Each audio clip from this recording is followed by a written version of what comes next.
Friends, Jim Freeman again from Silverbridge Senior Transitions. It's my special guest today with me is Craig Johnson. Craig is the son of Joan Johnson, and that was a person that we helped recently make a transition from her home to a higher level of care. And we just kind of wrapped up about 6 months worth of of effort, and Craig played a major role in that. And I'm really happy that he came today to talk with me and just kind of tell the story of how we worked together and how it turned out. So Craig, who are you?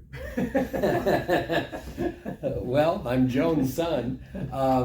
I have one sibling, my brother Kirk, and my mom several months ago decided it was time to leave the house. It was becoming a little too much for her, and decided to go into assisted living. And my brother and I were all for it because we realized she couldn't get around as well as she used to be able to, and she's starting to forget things. So we helped her get her stuff together and move out, and then that's when Jim helped us get the house up for sale, correct some deficiencies, and do everything we needed to get it up and ready to sell, which was a major help. There was issues with the house as far as rot and things, and Jim helped us find a contractor who remedied those problems, and then we got it on the market. And even in a down market, we were able to sell this house. We had to lower the price once or twice, but that seemed reasonable, and it became much closer to Jim's original estimate of where the house would sell anyway. So he was pretty spot on. My mom wanted a lot more than I think it was worth, because that's usually what people who live there think their house is worth gold. It's special. Yes. It is a special house. Yes. Yeah. But Jim did find a buyer, and it happened, and happy to be done with it. Well, so a couple of things about your story that I think might be interesting to people that are watching. Your mom kind of made up her own mind. Yes. So there wasn't really a struggle. No, and that's why my brother and I jumped on that when she decided it was time to leave. We were all for it, because we were starting to wonder ourselves, say, how are we going to break this to mom that it's time to move on out of there. Yeah. So I guess that conversation with your mom and your brother had probably been going on for a number of years. Not really. I think my brother and I had talked about it a little bit, like, man, what are we going to do with mom? Yeah, she's getting old and she's by herself in the big house. So, yeah, but we never really broke it to her. And I think one day she came to us and she had just realized, yeah, this is too much. Yeah. Well, it's a very nice home. Your dad and your mom built the home and had a fantastic view of the Olympic Mountains and Hood Canal in Washington State, and it was a unique design, and it was built for your mother and your father and their preferences. Yes. Which not everybody likes, but, no, but it was good for them. And it's aged too. I mean, they built 30 years ago, so everybody wants to remodel a house that's 30 years old or more. Right. And in the process, we also introduced you to a company that helped you do an estate sale. Yes. You want to talk a little bit about that? Yes. So we used Blue Nest to come in and go through all my mom's stuff and divide up between what was sellable, what would get donated, what we'd want to keep, and what was just garbage. And they went through everything with fine-tooth comb, labeled things, and allowed us to get in there and see things as they were working, so that we could decide whether it was something we wanted to keep or not. But they were pretty efficient. They only spent maybe 1 or 2 weeks going through everything, which there was a lot of everything, and then had an auction, and people come and pick that stuff up, and it was pretty much done. And I was actually surprised at the end of it, we got some money back from my mom. Originally paid them a lump sum, and we got money back from that quite a bit. So Yeah, good. So You're that went well. happy with that. Yeah. And your mother, I think, had kind of an amazing career in her own right. She had been a professional, accounting professional, and had worked in the real estate property management area a little bit. Yes, yeah, she worked for years as a bookkeeper for some moguls in Silverdale there who had money, and so she would help them keep their books and keep track of their taxes and their investments. So Yeah, so she kind of did that for herself and for her husband. And that, how did that, did that make it easier for you, or was it? Yes and no. She she had documented everything, but towards the end there, I think her memory was failing her a lot, so she would write little notes about everything. And so it became pretty apparent, especially when Blue Nest was there and going through everything. She had notes on every little thing. She'll have notes on notes. So, keep this note. Yeah, that's it. Or remember this note. Yeah. So yeah, it gets tough at that point going through all this stuff, just finding what's important and what's not. But yeah, it was all there. It was just a matter of finding it. So, so she was pretty good about keeping records. Yes. And as we just said, she made up her own mind that it was time for her to make a change. Yeah, I think she realized things were getting difficult to remember, to keep on top of everything. But how was that emotionally for you, first of all, and for her? For her, I'm sure it was frightening. You are losing your wherewithal on being able to keep day-to-day things together. So I'm sure that's where she decided it was time to get out of there and get some help. But for me, not being there every day and then being thrust into it to where you actually see what's going on, I think it's more frustrating for me because you're trying to find important documents and everything else and weeding through everything. Yeah. And that's why I'm glad this whole chapter is done now. Well, it's not quite done. Not quite done, but as far as at least getting her records complete and done and papers signed and documents and finding all the documents, it's good to have that part done.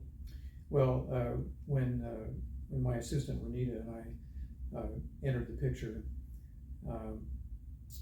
Joan and Renita were friends. Yes. And so they had a good level of communication, and I think Joan was able to speak honestly to her. Yeah. And let her know how she was feeling about things. Yeah, Renita was her next door neighbor, and my mom depended on her a lot. She would take her to her doctor's appointments and things so that she didn't have to drive, and she would also be present there at the doctor's appointments so that when my mom got home, she could reiterate what the doctor had said and help her with her medicines and to get her prescriptions and stuff like that. So it was very helpful. So have you went through this, I guess, with your dad earlier?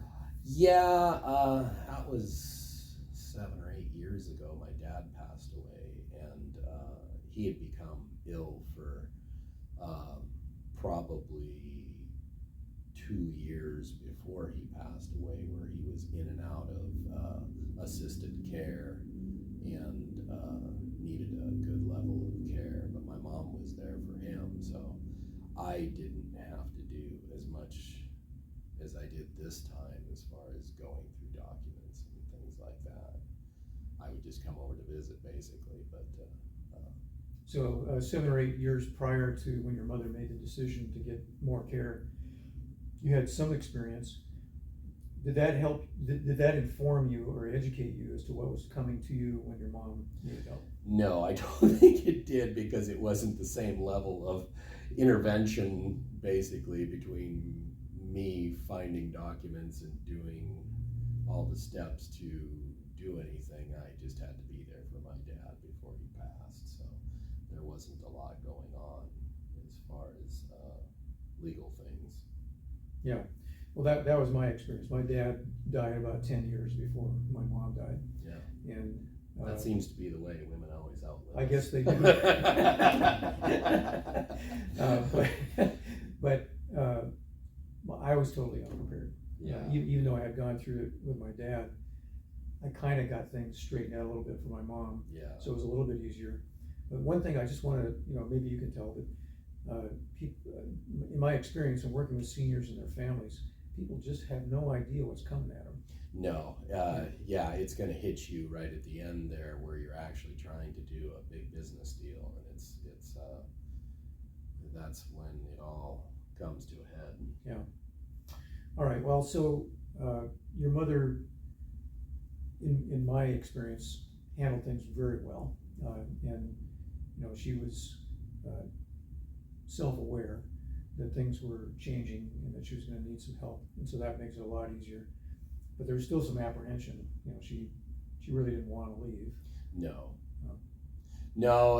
yeah, that's another thing, is when you're going through all the items they've lived with all their life, what they think is important and they want to save and take with them. That's another thing you have to be able to separate what you actually need and what is important over what maybe just has a little nostalgia to them, but is probably unuseful because they're going to end up moving to a smaller location where you don't have room for everything. Right. So and their life's going to change. Yeah. And that's probably one of the most frightful things about it. Oh yeah. So it's been, what, 2-3 months now that she's been out of the house. Yeah. And yeah. No, and she's adjusted fine. She doesn't talk about missing anything, even the house, really. She's happy being taken care of at this point, I think, and not having to worry about day-to-day things, especially with the house or something breaking or something needing fixing or light bulbs that need to be changed. Just all or mopping the floor. Yeah. Or any of that. All the fun things of home ownership. Right.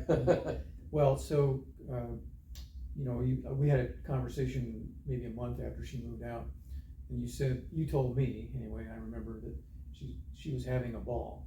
Yeah. So describe that a little bit.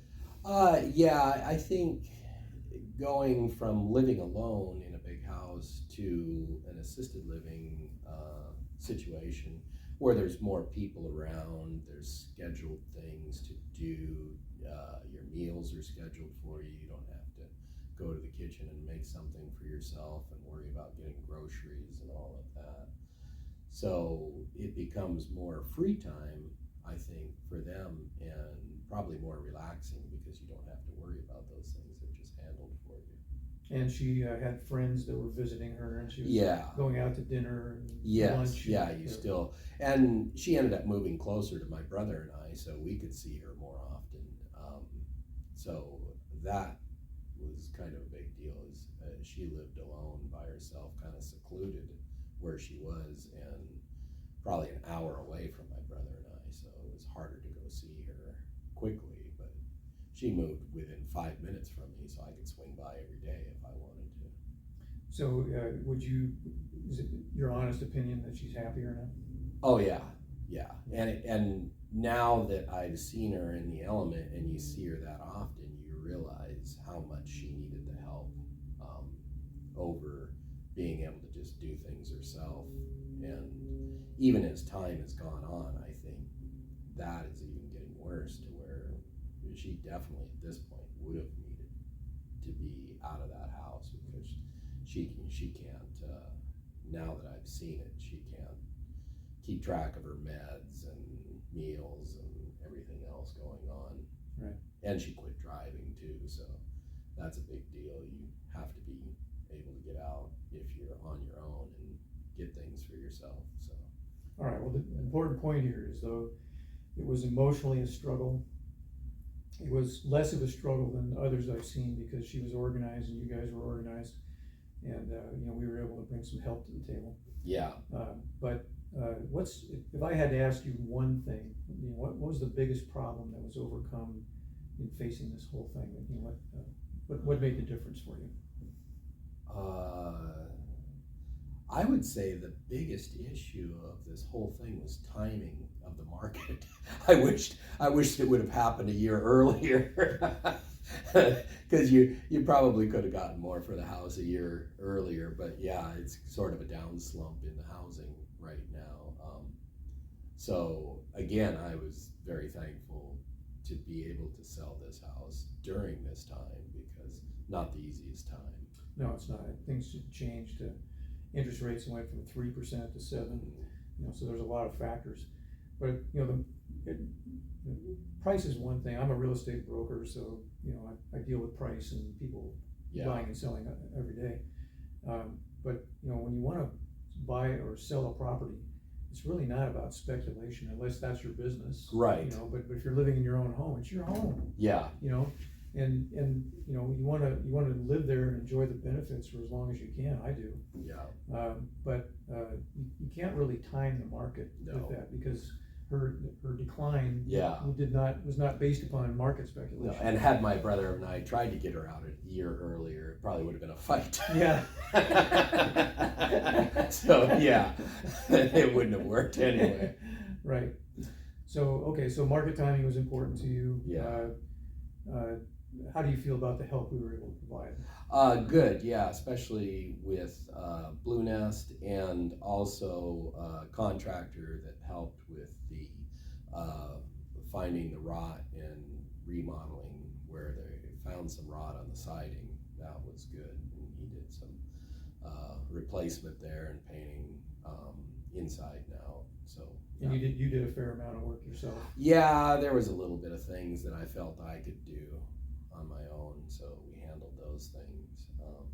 But yeah, it was all good to get taken care of. Okay.